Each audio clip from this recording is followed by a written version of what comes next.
Hey everyone, welcome back to the channel. Today I have a story that might just make you rethink everything you know about power, courage, and standing up when no one expects you to. What happens when a woman is pushed too far by the people who are supposed to protect and serve? Well, you'll find out in today's incredible story. Imagine this. Three cops think they can humiliate a woman in the streets, using their badges as a shield. They mess with the wrong person, though, because what they didn't expect was her to fight back. Not with fists, but with something far more powerful. What would you do if you were in her shoes? Would you stay silent, or would you stand your ground and make them rethink their whole approach to power? I'm about to tell you the story of Sarah Miller, a former martial arts champion who turned the tables on three officers in a way that no one saw coming. Trust me, you don't want to miss how this unfolds. If you've ever witnessed injustice or experienced something similar, I want to hear from you. Drop your story in the comments below. Let's keep the conversation going. Don't forget to hit that subscribe button and share this video with your friends. Let's get into it. The streets of Savannah, Georgia, hummed with the quiet energy of the night, the kind of peaceful rhythm that only a southern town could offer. The air was thick with the sweet scent of magnolias, mingling with the faint exhaust of passing cars. Sarah Miller, a tall woman with dark skin and a steady, calm demeanor, walked the familiar path home after teaching a self-defense class at the local community center. She wasn't in a hurry. She never was anymore. Her black cotton dress fell just below her knees, simple yet elegant, paired with worn white sneakers that told the story of countless walks along these same cracked sidewalks. The bag slung over her shoulder was heavy with pads and training gear, a silent reminder of her past, the life she once led. She had been a taekwondo champion, known nationally for her skill and grace, but that was a lifetime ago, before an injury in a televised match had brought her career to an abrupt halt. Now her world was smaller, quieter, yet infinitely more peaceful. The streets she walked were a reflection of her, a place where she'd learned to find strength in silence, to move through life at her own pace. She passed the corner store with its flickering neon open sign, though it had been years since it had actually been open after dark. That's when she felt it, a subtle shift in the air, an unease that didn't belong. She didn't need to turn around to know. The slow roll of tires behind her, deliberate and smooth, told her everything. A police cruiser. No siren, no lights, just the unmistakable presence of power. She kept walking, her muscles instinctively alert, knowing this wasn't the kind of moment that could be ignored. The voices inside the car reached her next. One of them chuckled, a voice coated in southern charm but twisted with condescension. "Well, well, ain't you a sight to see tonight?" Sarah didn't break stride. She'd been down this road before. She knew how to stay calm, how to keep moving, even when the world behind her tried to throw her off balance. Sarah's life had been defined by discipline, precision, and the relentless pursuit of excellence. As a young girl, she had earned her place in the world of taekwondo, making her name known on national TV. She wasn't just a fighter, she was a force.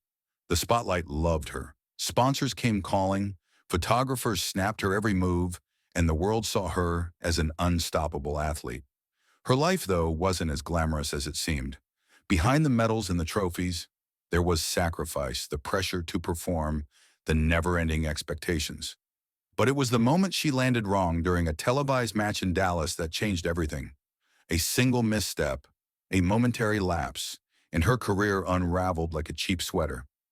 The sponsors who once praised her now criticized her, called her difficult, and eventually they stopped calling altogether. The limelight had dimmed, and the world she'd once known became smaller and quieter. But Sarah didn't mourn. She had learned to embrace this smaller world, where the stakes were different and the victories felt more personal. She found peace teaching self-defense classes at the local community center, not for the money, but because it gave her purpose. The women who attended her classes weren't there to become fighters. They were there to reclaim something deeper: confidence, strength, and a sense of safety. Sarah had been strong once, but now she was stronger in ways that mattered more. The world might have forgotten her name, but here, in the quiet streets of Savannah, she had found her place again. As Sarah rounded the corner onto Drayton Street, she noticed the police cruiser had slowed to match her pace. The soft hum of the engine behind her was deliberate, almost predatory. She didn't flinch. Her senses were razor sharp, and her body responded without hesitation. She had trained for years to stay calm under pressure, to read the subtle changes in a situation, and she had learned long ago that sometimes silence was the loudest weapon you could wield. The officer in the passenger seat leaned out the window, his voice dripping with a condescending, forced charm. "Well, well, look at you tonight," he said, his tone thick with mockery. "Ain't it past your curfew, sweetheart?" Sarah didn't respond. She simply kept walking, the sound of her sneakers striking the pavement steady, unwavering. The officer's words followed her like an echo, growing louder as he stepped out of the vehicle. He sauntered toward her with the cocky swagger of someone used to being in control. He wasn't afraid, at least not yet. "You used to kick people in the face for a living, huh?" he smirked. "Guess now you're just kicking it in the hood, like the rest of your people." The words were meant to sting, but Sarah didn't bite. She had heard worse, seen worse. Still, there was a shift in the air. Something had changed, and she knew it. "Thick brown girl like you," the officer continued, edging closer. "A girl dressed like that, well, some folks might get ideas." Without warning, he reached down, flicking the back of her dress as if it were a joke, a humiliating gesture meant to break her composure. But this wasn't a joke, and Sarah was no longer the woman who would silently endure. She stood still for a moment, letting the moment hang in the air. Then slowly, deliberately, she turned. Her eyes locked onto his. The world seemed to slow. The officer froze mid-smirk, a flicker of uncertainty crossing his face. Sarah's voice, calm and measured, broke the silence. "You think this is funny?" she asked, her words crisp and steady. The officer's initial smirk faltered, and Sarah could see the hesitation flicker in his eyes. The power dynamic had shifted in a matter of seconds. He had expected fear, compliance, maybe even a little anger, but he found none of that. Only stillness, only a calm certainty that rattled him more than any shout or struggle could. His hand twitched, as if he were unsure whether to back off or escalate. "We were just messing around," he stammered, trying to regain some ground. But Sarah had already made her move. Her hand shot out in a blur, grabbing his wrist with a precision that could only come from years of training. With a twist, she pulled him forward, forcing him to bend at the waist with a grunt. The officer's voice came out in a strangled gasp, but he was too stunned to resist. His body, once towering and confident, now bent awkwardly, disarmed by a woman who barely seemed to break a sweat. The second officer bolted from the car, rushing toward her with a similar swagger, eager to prove something, anything. But Sarah was faster, moving with a fluid grace that defied her calm exterior. Using the momentum of her first move, she spun around and drove her elbow into the officer's side, right under his ribs where his body armor didn't quite protect him. He stumbled backward, winded and disoriented. In that moment, the third officer, still in the driver's seat, hovered near his gun, unsure of what to do. He hadn't drawn yet, but his hand hovered near his holster, the weight of the decision pressing down on him. But there was something in the air, something that held him back. He watched hesitant as Sarah stood there unbothered, her breath steady, her gaze unwavering. She didn't need to speak. Her actions had already spoken louder than any words ever could. Without a word, she turned and began walking away, leaving the officers in a stunned silence. Their pride shattered, their authority questioned in ways they hadn't expected. As Sarah's footsteps echoed down the quiet block, the tension that had filled the air began to dissipate. The officers, still processing what had just happened, remained frozen, unsure of how to respond to what felt like a loss of control. The next morning, as the sun spilled through the blinds of Sarah's small apartment, she went about her routine with the same quiet confidence she carried every day.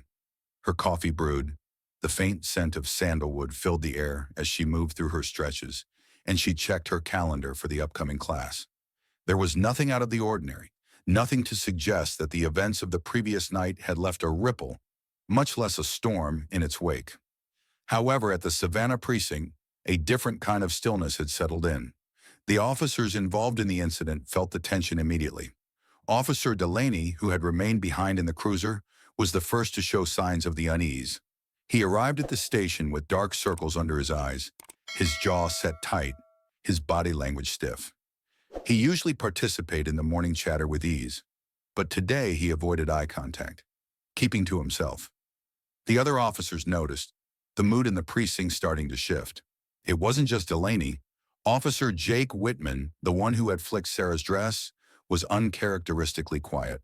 He tapped his fingers against his desk in a staccato rhythm, the laughter he'd once shared with his colleagues now replaced by a deep discomfort.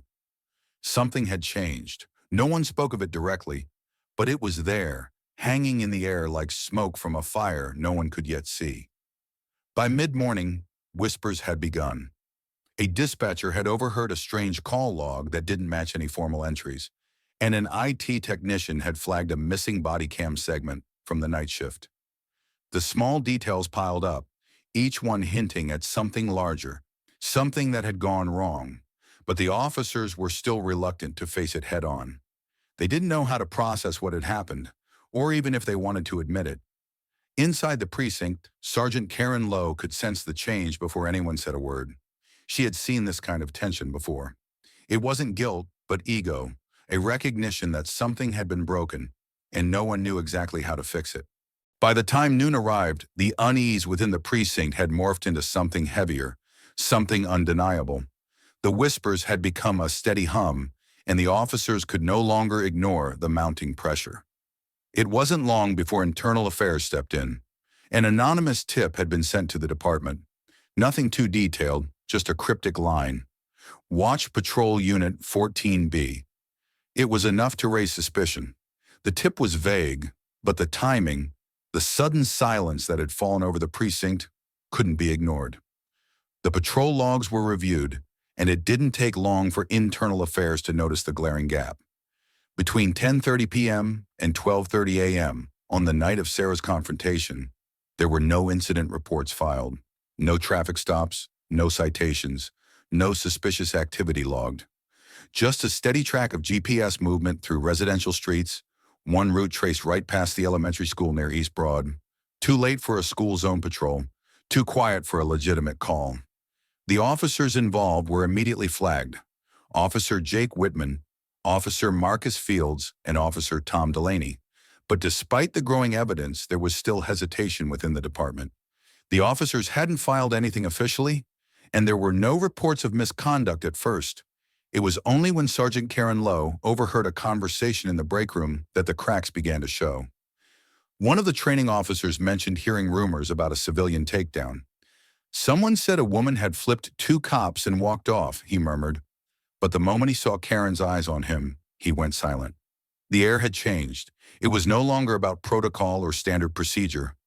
It was about a woman who had stood up, unapologetically, and dismantled the power dynamic with nothing but her own presence.